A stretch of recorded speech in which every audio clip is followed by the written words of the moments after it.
pemalsuan ijazah begitu ya, ijazah palsu gitu. Apakah ini juga tindak pidana yang memang bisa dilakukan pemulihannya melalui keadilan restoratif itu, Bang?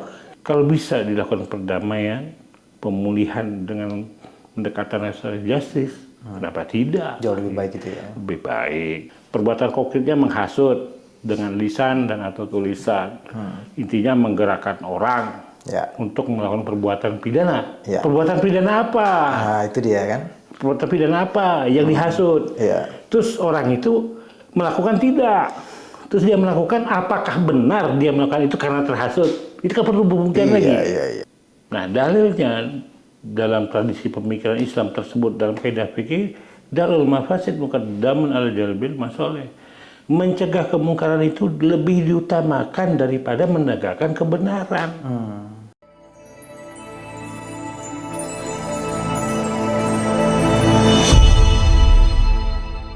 Ya, bismillah kita mulai. Assalamualaikum warahmatullahi wabarakatuh. Waalaikumsalam warahmatullahi wabarakatuh. Ya, kembali lagi di YouTube channel Halo Pengacara. Pada kesempatan kali ini kembali Halo Pengacara akan mengulas satu isu hukum yang akan diulas ini dari kacamata pengacara dan juga pakar hukum tentunya. Dan pakar hukum yang hadir pada kesempatan kali ini yang akan kita jadikan tempat bertanya nih ya, Bang Dr. Abdul Khair Ramadan. Beliau ini praktis hukum, ahli hukum pidana, sering kali nih menjadi ahli hukum di berbagai diminta oleh para penegak hukum nih menjadi ahli pidana gitu Bang, dari berbagai perkara ya Bang. Siapa saja lah. Siapa saja. Termasuk pengacara juga sering ya menggunakan jasanya beliau. Bang, ini terkait dengan rancangan KUHP ya Bang, sudah berjalan, sedang dibahas begitu ya. Dan dari beberapa tema ya dalam rancangan KUHP ini ada terkait dengan yang agak menarik tentang restoratif justice, keadilan restoratifnya Bang. Nah ini juga nanti ada kaitannya, akan saya tanyakan juga dengan berbagai perkara yang sedang hangat pada saat ini terkait dengan laporan pidana, misalkan di pasal 160 ada juga laporan terkait dengan dugaan pemalsuan ijazah gitu ya, ijazah palsu gitu, nanti kita akan tanyakan. Tapi sebelum ke situ Bang, masyarakat mungkin perlu mendapatkan informasi, penjelasan nih Bang. Apa itu Bang restoratif justice dalam hukum pidana itu Bang? Ya baik, restoratif justice sesuai dengan namanya itu adalah keadilan yang direstorasi. Keadilan yang direstorasi. Bagaimana menghadirkan keadilan itu sesuai dengan maksud dan tujuan daripada keadilan itu sendiri. Dalam hal ini terhadap penyelesaian perkara pidana. Khusus perkara pidana ya? Ya, kalau di perdata kan ada mediasi, ada negosiasi, ya kan itu. Ada juga arbitrase. Sebenarnya kan ini hal yang lumrah. Hampir sama nggak Bang dengan mediasi di perdata? Secara prinsip hampir sama, tapi ini kan ruang lingkupnya beda. Di sana privat, di sini publik. Kalau publik kan tentu berbeda. Perlakuan penerapan hukumnya itu berbeda. Tetapi setidaknya dalam proses penanganan tindak pidana melalui pendekatan restoratif justice itu sudah sesuai dengan prinsip hukum itu sendiri. Prinsip hukum itu tentu menempatkan hukum, sanksi hukum, dia bukan sebagai primum remedium, tapi ultimum remedium.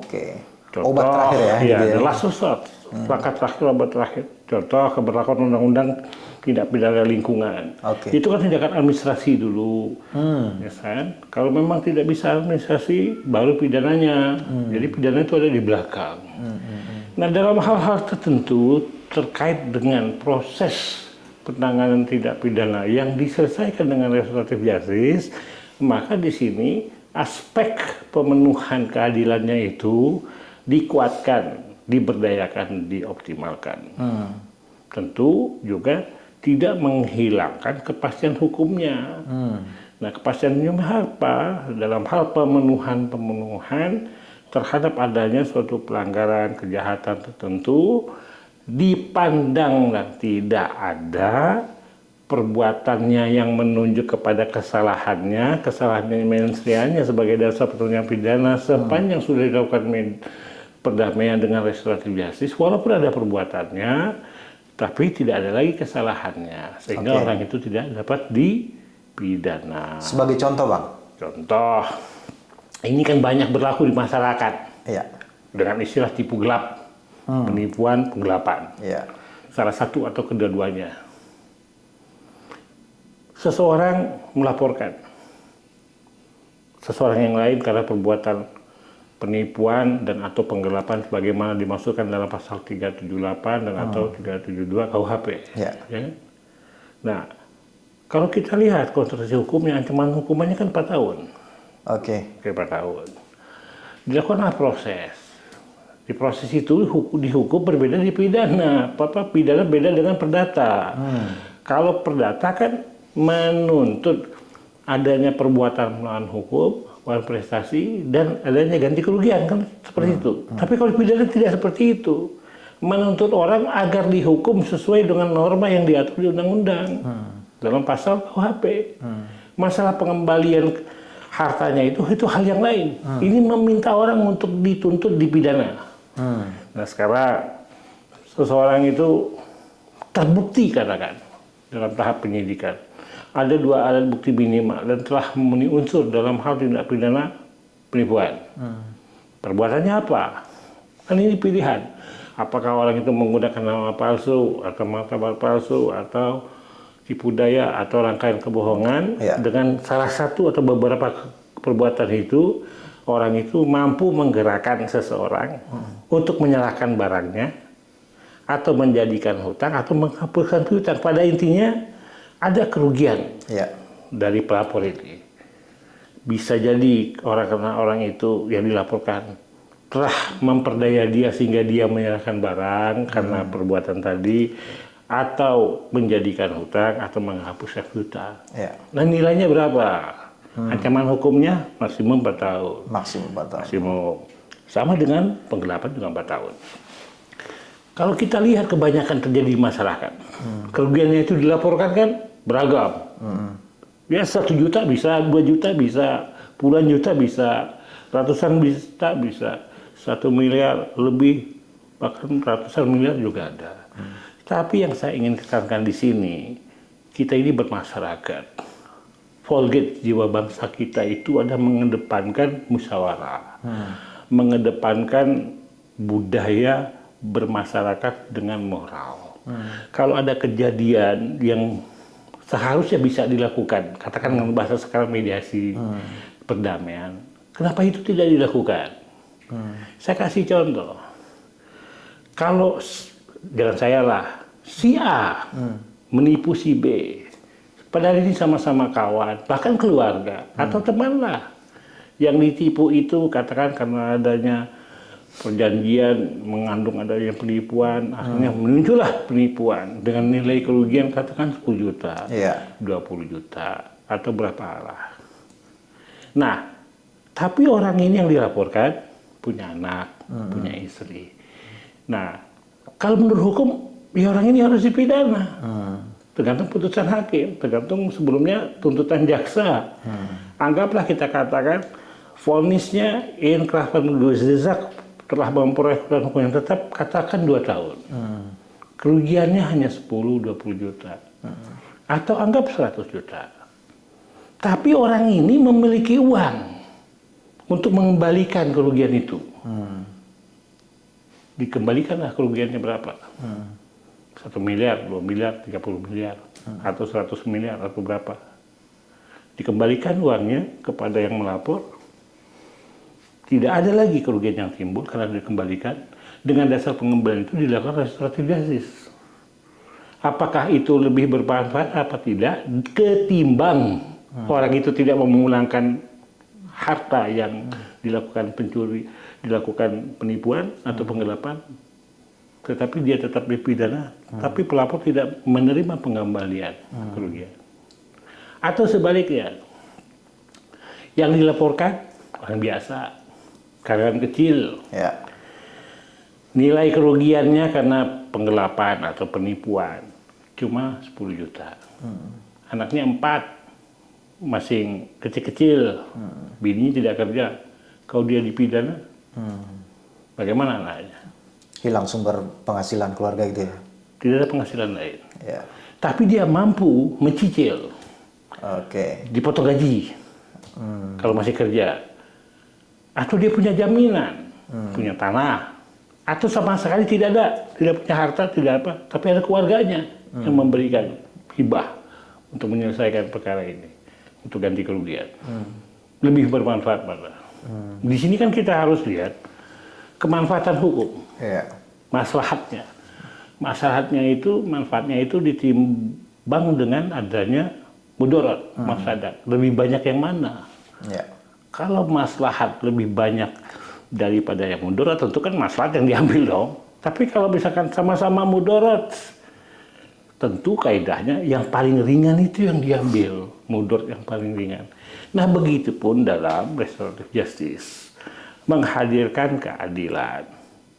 Tidak semata-mata berdasarkan kepastian norma dalam pasal quo, orang itu dipidana, tapi kalau dia dipidana, penjara banyak. Biaya negara juga banyak, seharusnya bisa diselesaikan secara musyawarah. Dampak akibatnya, ya tadi, orang yang dipidana kan, bagaimana dia menutupi biaya hidup anak-anaknya. Tapi di satu sisi, perkara ini bisa didamaikan, dipulihkan dengan adanya kesepakatan, dengan adanya kewajiban untuk mengganti biaya yang timbul. Dalam hal ini biaya ini maksudnya uang yang sudah dilakukan penipuan, penggelapan, itu dipulangkan. Ini kan win-win solution. Nah, itu bagi saya lebih bagus. Nah, sebelumnya memang belum ada di KUHP. KUHP kita dari tahun 81 sampai sekarang udah hampir setengah abad. Nah, awalnya memang diatur dalam peraturan di bawah undang-undang. Peraturan kejaksaan ada ya. Itu nomor 15 tahun 2020. Tentang apa? Tentang penghentian penuntutan berdasarkan keadilan restoratif. Jadi orang yang akan mau dituntut setelah dilimpahkan oleh kepolisian, jaksa berwenang melakukan itu. Kemudian ada peraturan kepolisian nomor 8 tahun 2001 tentang penanganan tindak pidana berdasarkan restoratif justice. Orang yang udah tahap penyidikan, udah TSK, udah tersangka, udah ditahan dengan adanya restoratif justice, orang itu dikeluarkan, selesai perkara. Tidak jadi dituntut. Jadi, istilahnya dihentikan. Dihentikan. Gitu. Gampangnya dihentikan. Nah, kalau dalam perspektif KUHP kan, perkara itu dihentikan menuju ke pasal 109 KUHP. Hanya ada dua. Apa itu? Tidak ditemukan peristiwa pidananya atau tidak cukup bukti. Dalam hal ini tidak cukup alat bukti menunjuk kepada putusan Mahkamah Konstitusi. Cukup bukti, alat bukti permulaan yang cukup, permulaan bukti yang cukup adalah dua alat bukti minimal yang sah. Jadi orang dihentikan perkaranya karena peristiwa itu bukan peristiwa pidana. Bisa jadi peristiwa lain. Atau tidak cukup bukti. Dalam pengertian tidak ada kecukupan minimal dua alat bukti. Sehingga bagaimana mungkin memenuhi unsur. Nah, sekarang kalau restoratif justice, peristiwa pidananya ada. Alat buktinya ada. Orang udah ditetapkan TSK, baik unsur objektif, unsur subjektif, udah ada.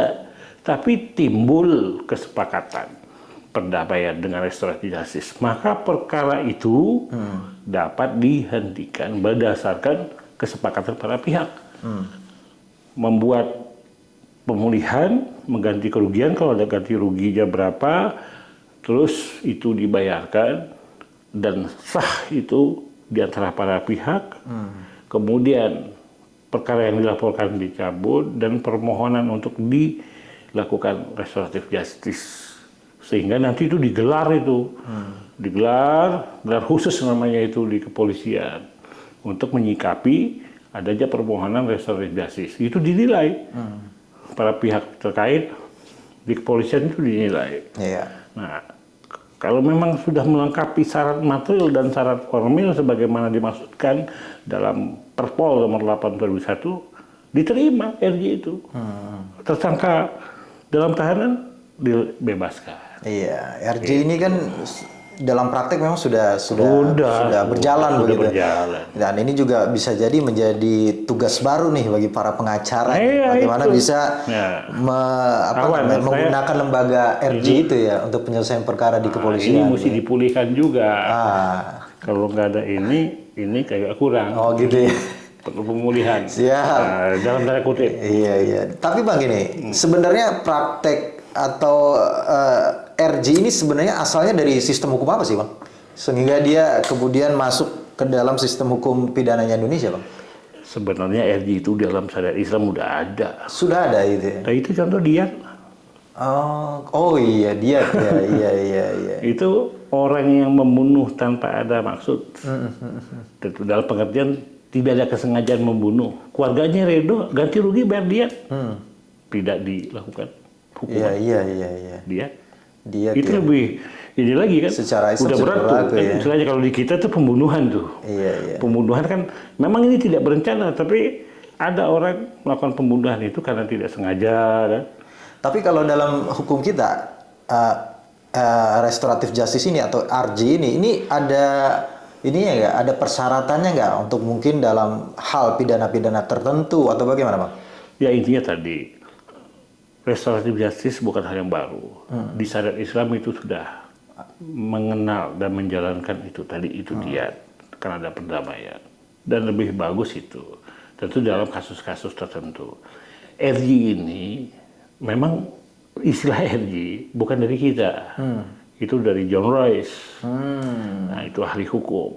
Dialah yang menawarkan itu. Walaupun sebenarnya banyak pemikir-pemikir tentang keadilan itu. Aristoteles juga bicara tentang keadilan. Dan dalam hal ini sekarang berkembang, kemudian diadopsi melalui penyelenggaraan penanganan tindak pidana dengan pendekatan restoratif justice berdasarkan azas tadi. Dia bukan primum remedium tapi ultimum remedium. Akan tetapi di Indonesia hal demikian juga banyak. Hukum adat kita juga mengatur, mengenal dan mempraktekkan budaya terkait dengan pendekatan musyawarah untuk mufakat. Perdamaian itu juga dikenal, diakui dan berlangsung secara kekeluargaan. Jadi hanya istilahnya saja restoratif justice, tapi di hukum adat, di hukum Islam itu ada. Ada ya, diat itu tadi ya, dan hukum adat begitu ya. Artinya ini bisa jadi sama dengan teorinya Bang Dokter dong nih, kayak semacam teori solvanisasi ya, adanya hukum Islam dalam hal ini terkait dengan diat masuk ke dalam hukum nasional kemudian menjadi RJ itu Bang. Iya itu gini, saya menggagas teori solvanisasi hukum. Pelarutan hukum antara nilai-nilai maslahat hukum Islam, syariat Islam dengan pertemuannya dengan hukum positif, dengan hukum adat, sehingga terjadilah kompromi. Nilai-nilai maslahat hukum Islam tadi, azas-azas prinsipnya, kalau lebih sempit lagi kan ada usul fikih, ada kaidah fikih. Itu dipertemukan dengan teori hukum yang kita pelajari, sehingga bagaimana memfungsionalisasikan hukum positif, hukum yang berlaku sekarang, ius constitutum ini, agar nanti dalam pembentukan hukum yang akan datang, ius constituendum, hukum yang diharapkan, ada pertemuan antara hukum positif, hukum adat, dan nilai-nilai daripada hukum Islam itu. Ini kan ada yang mempengaruhi, ada yang dipengaruhi. Hukum Islam nilai-nilainya itu paten ini. Paten lah, karena ini dari Allah. Pemikiran kan dari kita, tapi itu kita pertemukan, dilarutkan, dipertemukan. Ibarat dalam satu gelas ada air putih, ada sirup. Dua-duanya sama benda cair, sama-sama untuk diminum. Nah, sirup inilah nilai-nilai maslahat hukum Islam, air putih inilah hukum positif atau hukum adat, dipertemukan, dilarutkan. Ketika kita minum, rasanya bukan air putih toh, bukan aqua, bukan air mineral, tapi rasanya ada kandungan sirup. Sirupnya terserah apa marjan, apa ABC, Nah, tetapi ketika dilarutkan, kita tidak dapat lagi membedakan yang mana air putih, yang mana nilai-nilai syariat Islam yang diwakili oleh sirup tadi. Begitu kita minum, kita tahu rasanya ini sirup marjan, ini sirup ABC. Itulah kemanfaatannya dapat kita rasakan, walaupun terjadinya pelarutkan itu, pertemuan itu kita tidak dapat mengenali lagi ketika sudah dilarutkan.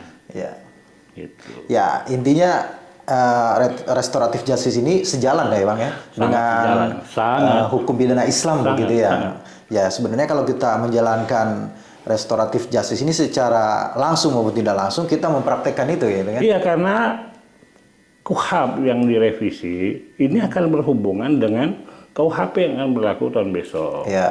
Terkait dengan restoratif justice, terkait dengan KUHP. KUHP lama itu azasnya monoistis, menggabungkan subjective understatement, mens rea, school, dengan perbuatan konkret aktus reus. Digabungkan. Kalau digabungkan tentu akan menimbulkan bias. Kenapa dikatakan demikian?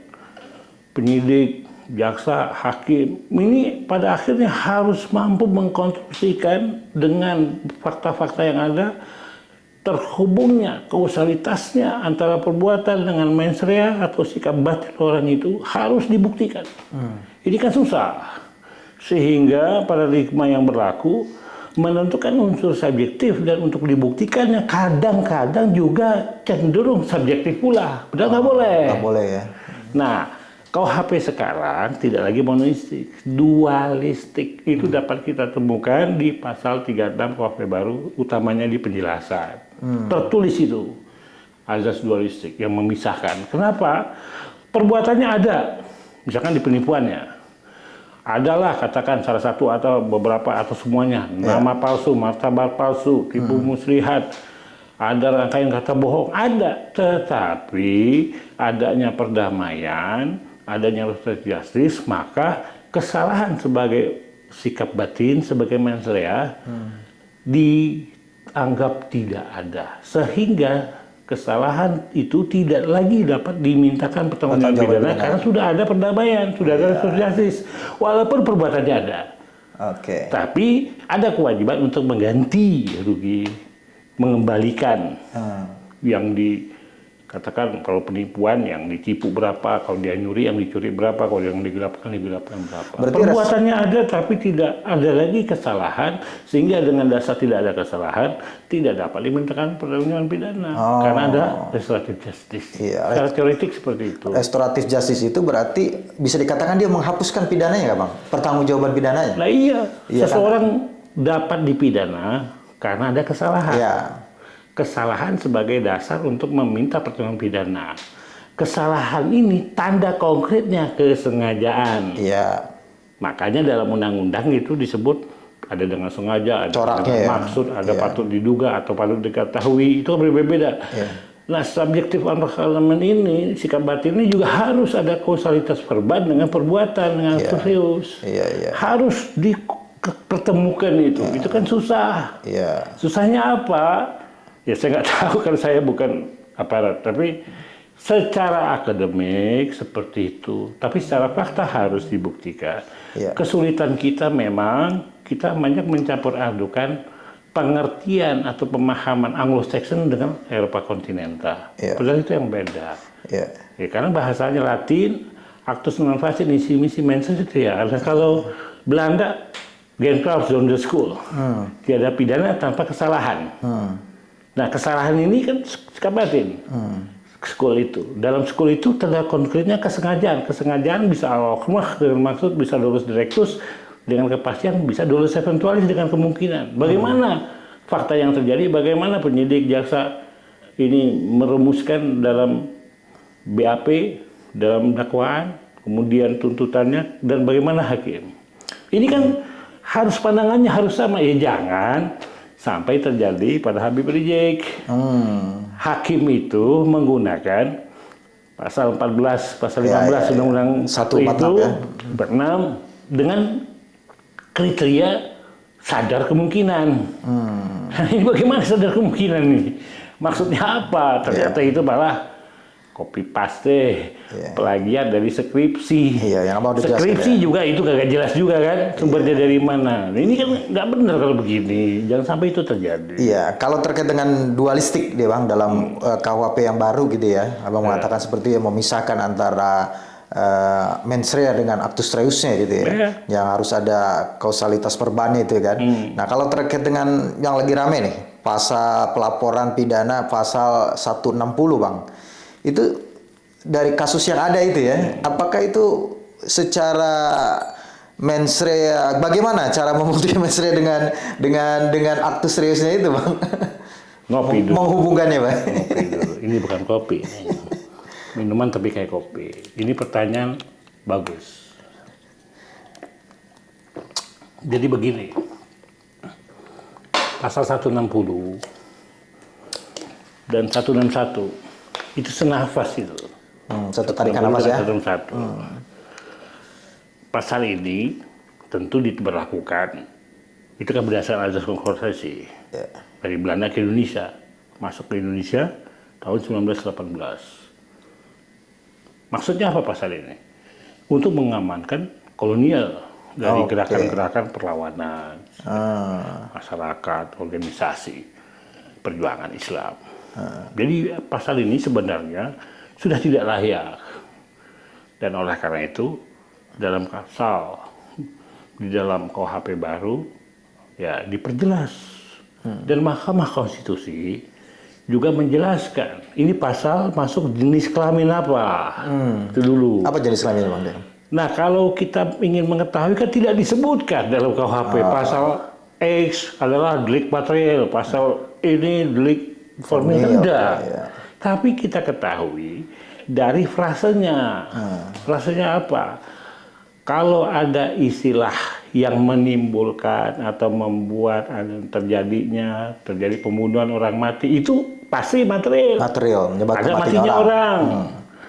Tapi juga selain material, ada delik formil sepanjang telah terumus dalam undang-undang. Walaupun tidak menimbulkan akibat, tapi sifat melawan hukumnya ada, perbuatannya juga konkretnya ada, terpenuhi, dapat dihukum. Walaupun akibat nggak ada, itu delik formil. Nah, terkait pasal AKUO 160 KUHP, Mahkamah Konstitusi itu jelas tahun 2009 merumuskan dalam putusannya bahwa pasal itu adalah material. Itu di dalam putusan nomor 7. Kenapa material? Harus ada nyata orang yang terhasut melakukan apa yang dihasutkan oleh seseorang itu, baik secara lisan maupun tulisan. Dia menghasut untuk melakukan perbuatan pidana, untuk menentang penguasa dengan kekerasan, atau tidak menuruti peraturan undang-undang. Nah, ini harus muncul dulu bentuknya. Pasal itu juga kena juga Bang Habib Rizik itu waktu ngundang Maulid, waktu di taklim Habib Ali ngundang Maulid ke Petamburan. Tapi pasal 14 itu yang menghasut itu ya? Iya, 160 tuh penghasutan waktu zaman Covid. Jadi maksud saya kita harus memahami dulu keberlakuan pasal 160 secara filosofis, yuridis, sosiologis, terutama apa dan bagaimana sih sebenarnya maksud pembentuk undang-undang ini. Itu kan di zaman Belanda. Terus bagaimana keberlakuannya di Belanda pada saat itu, ya kan? Ini bagaimana Panserafrecht. Nah, sekarang bagaimana dengan putusan Mahkamah Konstitusi telah menentukan bahwa terhadap pasal AKUO adalah delik material, harus ada akibat hukum dalam bentuk perbuatan-perbuatan konkret sebagaimana yang dihendaki oleh si penghasut. Memang di dalam 160 itu nggak disebutkan dengan sengaja, dengan maksud nggak ada. Di 161 ada dengan maksud untuk diketahui orang ketika orang itu melakukan penyiaran, mempertunjukkan, menempel tulisan atau menyampaikan secara langsung agar orang tahu terhadap apa yang dihasutkan itu. Kalau terkait dengan laporan yang 160 itu menurut Abang tepat nggak itu, Bang? Saya tidak berani menilai tepat. Karena itu urusan penyidik. Tapi ini secara konstruksi itu dalam hukumnya? tahap penyelidikan. Tapi secara normatif, Secara normatifnya gimana? secara normatif itu adalah delik material. Maksudnya apa delik material tadi? Apakah nanti dapat disampaikan? Dapat disampaikan di hasil penyidikan, kan disampaikan dong. Orang dilakukan penyidikan kan udah terpenuhi minimal 2 alat bukti yang sah. Dengan 2 alat bukti yang sah membuat terang perkara pidananya. Dengan demikian, kalau udah terang perbuatan pidananya, apalagi memenuhi unsur. Ya dong. Kalau pertama penyelidikan, ada sih tidaknya itu perbuatan pidana, ada nggak sih peristiwa pidananya? Oh ada. Dalam tahap penyelidikan, ini saya bicara umum nih. Iya. Dalam tahap penyelidikan, apakah ada itu peristiwa pidananya? Atau ini ada peristiwa, tapi bukan peristiwa pidana. Nah, kita katakan ada peristiwa pidananya. Kalau ada peristiwa pidananya, naik dia ke penyidikan. Nah, penyidikan itu apa? Silakan baca ketentuan umum tuh di KUHP. Apa itu penyidikan sih? Apa bedanya dengan penyelidikan? Nah, pada prinsip penyidikan itu harus ada 2 alat bukti. Sebagaimana dimaksudkan dalam pasal 184 ayat 1 KUHP. Kita salah paham 5 alat bukti ini. Karena yang di belakang itu petunjuk dan keterangan terdakwa. Ini adanya bukan di penyidikan, bukan di penuntutan. Ini nanti di persidangan. Terdakwa kan menyampaikannya di persidangan. Petunjuk itu urusan hakim, hak hakim. Berarti tinggal 3. Surat, saksi, ahli. Di sini harus dilihat lagi yang mana direct evidence, yang mana circumstantial evidence, atau indirect evidence. Yang mana alat bukti yang langsung dan tidak langsung. Yang langsung itu saksi, melihat, mendengar, atau mengalami secara langsung. Ditambah lagi oleh putusan MK, saksi itu saksi fakta dan surat. Saya ahli, bukan alat bukti langsung, tidak langsung. Berarti butuh 2. Nah, itu dulu. Satu saksi aja nggak boleh kan? Kalau alat buktinya sudah ada, maksudnya apa sih? Membuat terang perkaranya. Perkara yang sudah ada peristiwa pidana dibuat terang. Apa dan bagaimana. Berarti kalau demikian, membuat terang ini terkait dengan pemenuhan unsur. Dalam perkara aku, unsurnya apa? Perbuatan konkretnya apa? Perbuatan konkretnya menghasut dengan lisan dan atau tulisan.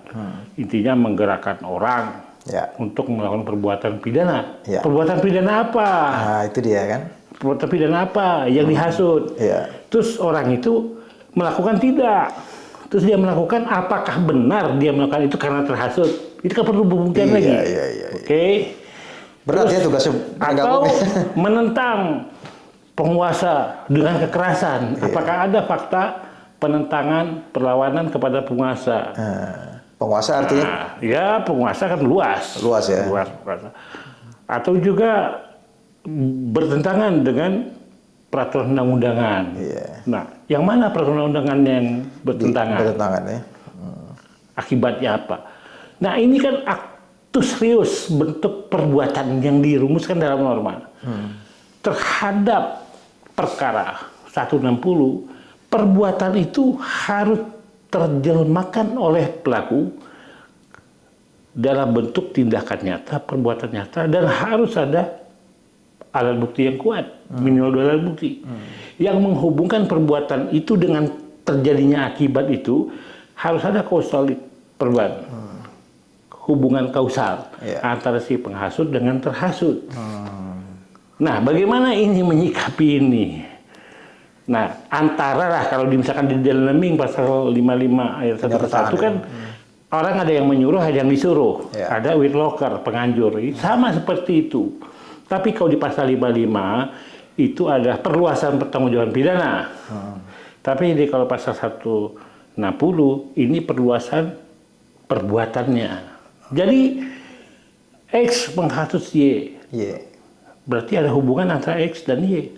Tidak dapat di sini masing-masingnya berdiri sendiri.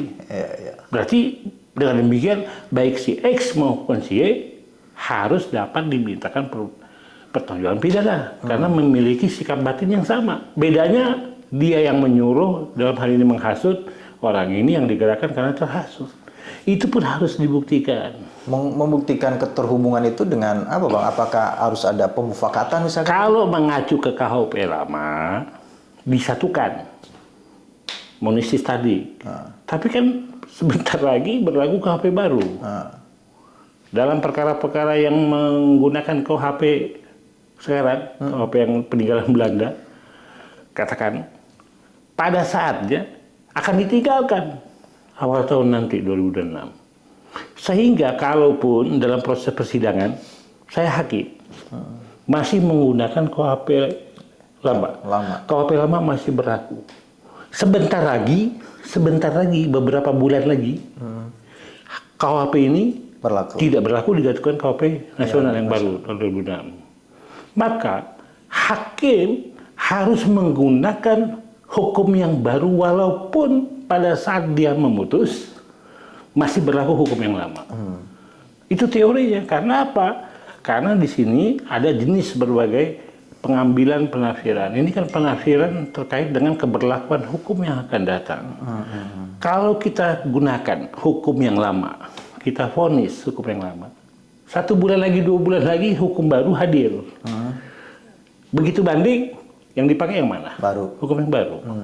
Apakah di sini berlaku peraturan yang baru meninggalkan, menasah peraturan yang lama?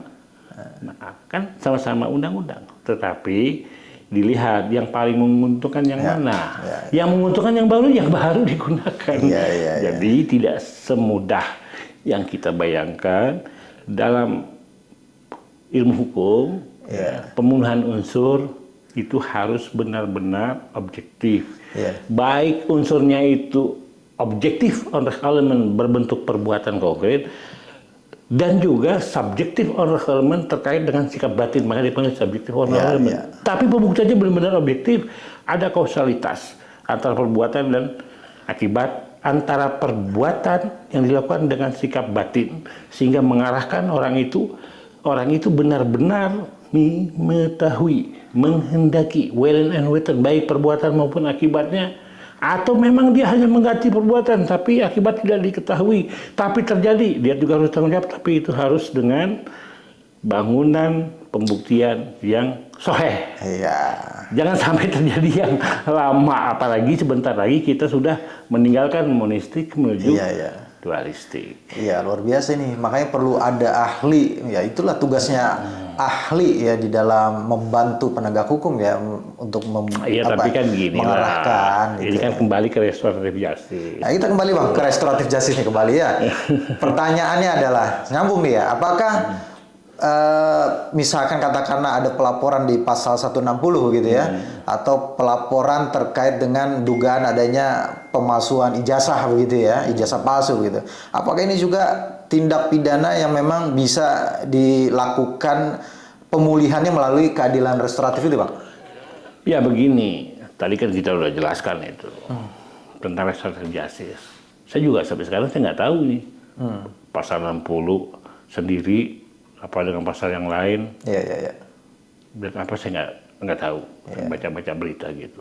Karena kan banyak juga kan perbincangan. Tapi bagi saya kembali ke tadi, kita ini memang negara hukum. Tapi jangan lupa kita ini mengadopsi kepastian hukum juga dan keadilan. Karena aksiologi hukum kita itu adalah kepastian hukum yang adil. Itu jelas-jelas disebut tuh. Pasal 28D ayat 1. Tidak semata-mata kepastian hukum, tapi juga keadilan. Dalam kepastian hukum ada keadilan prosedural, ada keadilan substansial. Hukum sepatutnya berlaku the last resort. Sanksi pidana.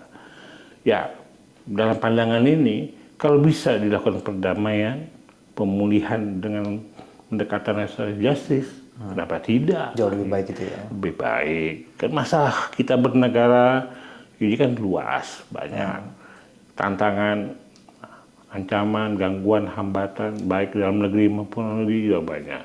Jadi menurut saya, ya benar, hukum harus ditegakkan, walaupun dunia akan kiamat. Fiat justisia et pereat mundus. Itu dalam pandangan agama juga ada. Walaupun besok kiamat, kewajiban kita nanam pohon ya nanam. Tetapi adagium itu benar. Hukum itu harus ditegakkan. Bagaimana menegakkan hukum itu? Apakah hanya berbasiskan kepastian? Atau hanya berbasiskan keadilan? Atau dua-duanya? Atau menerapkan hukum bahkan tidak menimbulkan sesuatu yang kita harapkan, bahkan menimbulkan kemudaratan. Nah itu kan harus dinilai. Jadi menegakkan hukum tidak semata-mata hanya kepastian. Iya. Ini kalau kita bicara S1, iya, hukum harus pasti, harus ditegakkan. Ini negara hukum itu S1. Mempelajari hukum yang sehat itu S1. Jadi kalau orang baru S1, itu masuk pengacara, jaksa, malah hakim, polisi. Itu mempelajari hukum berbeda dengan praktisi kan seperti itu. Kalau Anda kan pengacara, pasti dalam perspektif pengacara, begitupun jaksa, begitupun polisi, masing-masing. Tetapi di luar itu, kalau pandangan kita hanya bicara kepastian, itu satu. Mempelajari hukum, mendai hukum sedang sehat, hukum lagi sehat. Kalau S2 mempelajari hukum sedang sakit. Kalau S3 mempelajari hukum sedang sekarat atau udah mati. Gitu. Jadi maksudnya begini, hukum tidak semata-mata kepastian. Di dalamnya juga harus mengandung keadilan. Lebih hakiki lagi, harus menghadirkan maslahat. Kalau kita menegakkan hukum, menegakkan kebenaran, tetapi akan menjadikan mudarat yang mana digunakan? Menegakkan kebenaran, di satu sisi timbul mudarat yang besar, yang mana digunakan? Kalau Hans Kelsen, di luar hukum bukan hukum, tegakkan hukum. Teori hukum murni, kan begitu. Tapi di Islam, darul mafasid bukan daman ala jalbil masoleh. Mencegah kemungkaran lebih diutamakan daripada menegakkan kebenaran. Ya jadi begini, kita ini harus mengedepankan hati nurani, selain pikiran tentunya, tapi juga keyakinan kita sebagai orang yang beragama dalam menyikapi keberlakuan hukum, berlakunya hukum di masyarakat. Itu kan banyak juga pengaruh-pengaruh. Bukan kata saya, kata Robert N. Sisman itu, bekerja yang hukum di masyarakat, ya ada faktor-faktor hukum, ada faktor ekonomi, faktor politik, dan bahkan bekerjanya hukum ini juga harus dilihat dari tumpuan hukum itu juga, yang menjadi cita hukum. Ya, kalau di dalam literatur disebut 3 itu, apa yang menjadi cita hukum itu. Tumpuan hukum, leksikheid, gerechtigheid, zurechtmatigheid atau doelmatigheid, kepastian, keadilan, kemanfaatan. Nah masing-masing ini ada teori-teorinya ini, banyak teorinya itu. Tapi sekali lagi saya sampaikan, kalau bicara teori, baik teori keadilan, kepastian, kemanfaatan, ada dalam pelajaran hukum Islam. Permasalahannya adalah bagaimana kita menegakkan hukum itu. Apakah ansih semata-mata kepastian belaka atau keadilan belaka? Bagaimana kalau ada pertentangan antara kepastian dengan keadilan?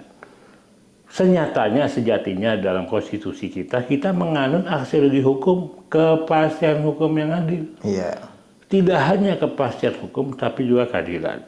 Di dalam kepastian hukum ada keadilan substansial, ada keadilan prosedural. Jadi, walaupun kepastian hukum itu memang harus terwujud atau diwujudkan, tetapi juga harus mewujudkan keadilan. Dia dibungkus oleh keadilan. Maka ada kata kepastian hukum yang adil. Hukum itu pasti.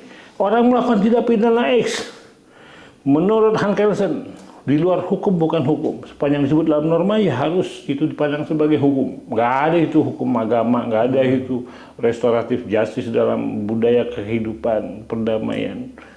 Sepanjang itu tidak ditulis, dia bukan hukum. Ditulis, dia hukum. Jadi hukum kebiasaan ditolak, hukum agama ditolak. Karena harus dirumuskan. Nah, berarti kalau kita mengikuti pemahaman demikian, ya harus. Tapi kan hukum tidak hanya kepastian, juga keadilan. Kita berpikir masalah kepastian saja, yaitu boleh, silahkan. Ya, tapi juga harus menghadirkan keadilan. Karena perbedaan pemikiran, ya ini saya bandingkan mahasiswa kan. Kalau S1 itu, wah hukumnya begini, normanya begini, ini harus dijalankan. Kan seperti itu.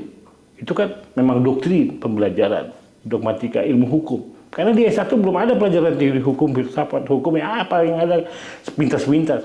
Itu pun bagaimana dosen yang ngajar. Jadi kalau di S1 kan kita mempelajari hukum yang sehat. Di S2 baru adalah mata kuliah filsafat hukum, politik hukum, teori hukum. Berarti mempelajari hukum yang sedang sakit. Di S2 adalah pemikiran kritis. Kalau di S3 mempelajari hukum yang sedang sekarat atau hukum yang sudah mati. Jadi beda. Jadi janganlah kita terlalu mendewa-dewakan kepastian hukum. Iya. Siapapun yang melakukan ini, siapapun melakukan ini harus dilaporkan, harus dipidana. Ya tidak juga. Iya. Ya saya bukan dalam arti kata ini saling lapor atau saling lapor, tapi kalau bisa dengan pendekatan restoratif justice untuk hal-hal tertentu kan bisa. Iya. Yang itu berlaku umum sebagaimana tadi contoh tipu gelap. Iya. Pokoknya laporin. Saya tidak terima, ini sudah melanggar hukum. Tapi ada dampak-dampak sosiologis yang seharusnya bisa diselesaikan dengan restoratif justice. Iya, tidak semua tindak pidana atau laporan pidana itu muaranya penjara begitu ya. Iya. Iya, kalau seperti itu semua ya penuhlah penjara ini kan. Iya. Dan juga tadi kembali tidak menimbulkan kemanfaatan begitu ya. Betul. Iya, Bang ya. Karena begini, kalau hukum ditegakkan, ini yang contoh, dengan berdasarkan kepastian hukum, pasifisme hukum, tetapi menimbulkan kegoncangan, menimbulkan mudarat, yang mana yang digunakan? Nah, dalilnya dalam tradisi pemikiran Islam tersebut dalam kaidah fikih, darul mafasid muqaddamun ala jalbil masoleh. Mencegah kemungkaran itu lebih diutamakan daripada menegakkan kebenaran. Jadi preventif, dicegah kemungkaran. Kalau kita menegakkan kebenaran dengan memaksakan diri terkait dengan ajaran hukum, misalkan tadi saya sebut posisi hukum, tapi justru menimbulkan kegoncangan, menimbulkan huru hara, menimbulkan mafsadat mudarat. Itu harus diutamakan mencegahnya itu. Jadi dengan demikian, kepastian hukum tidak selamanya harus diikuti sepanjang dia itu meninggalkan keadilan. Jadi dibungkusnya dengan keadilan. Keadilan restoratif. Ya, dalam hal tertentu diselesaikan dengan keadilan restoratif. Baik, Bang Dokter, cukup nih mungkin kayaknya sesi yang pertama. Nanti kita akan sambung lagi terkait dengan tema-tema lainnya. Tapi intinya sebenarnya dari restoratif justice ini memang membuka peluang nih buat pengacara khususnya, karena ini kan YouTube-nya pengacara nih ya. Ya, kan? Antum semua nih pengacara ini jadi sekali segini pembelajaran juga pencerahan dan penyelesaian terhadap para pihak yang berselisih bersengketa sampai pidana dengan kehadiran restoratif justice. Nah, para pengacara kan ini bisa melakukan pendekatan dengan berbasiskan keadilan restoratif. Ya, tugas pengacara kan memang menyelesaikan perkara kan. Pengacara. Tidak hanya melaporkan saja atau saling saling berargumen. Ada tugas lain selain pada itu. Yang lebih kata Bang Abdul ini lebih ada banyak manfaatnya gitu. Kalau saling beda argumen dan itu terus kita kan pusing juga.